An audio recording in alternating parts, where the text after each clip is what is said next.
మకర రాశి. ఈ రాశి వారికి ఈరోజు మధ్యమ స్థాయిగా చెప్పవచ్చును.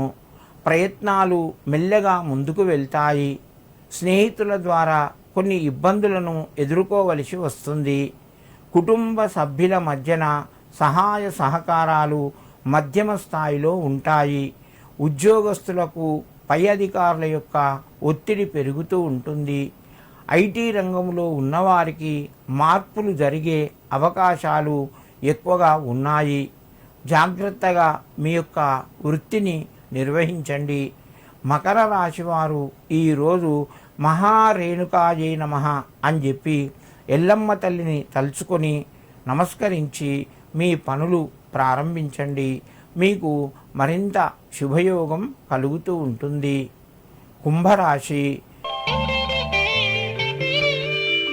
ఈ రాశి వారికి ఆదాయ మార్గాలు పెరుగుతాయి. సమయానికి డబ్బు చేతికి వస్తుంది. కొత్త ప్రయత్నాలు ఫలిస్తాయి.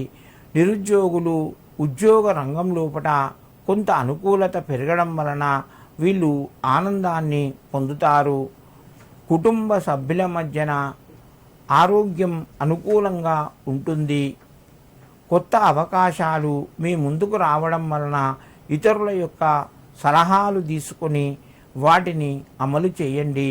మీకు కొంత లాభం కలుగుతూ ఉంటుంది.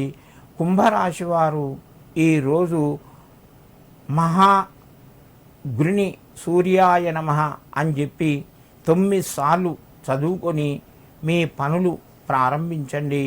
మీకు మరింత శుభయోగం కలుగుతూ ఉంటుంది. మీనరాశి. ఈ రాశి వారికి రోజు కొంత అనుకూలంగా ఉంది. ప్రయత్నాలు ఫలిస్తాయి. కాలం కొంత కలిసి వచ్చినట్టు అనిపిస్తుంది. నూతన భూమి జాగలకు సంబంధించిన పనులు ప్రారంభిస్తారు. శుభకార్యాలు జరిగే అవకాశాలు ఎక్కువగా ఉన్నాయి. వ్యాపార రంగం లోపల రాణిస్తారు. ఉద్యోగులకు గౌరవ మర్యాదలు పెరుగుతాయి. మీనరాశి వారు ఈరోజు స్వర్ణాకర్షణ భైరవాయ నమః అని చెప్పి 11 సార్లు చదువుకొని మీ పనులు ప్రారంభించండి. మీకు మరింత శుభయోగం కలుగుతూ ఉంటుంది.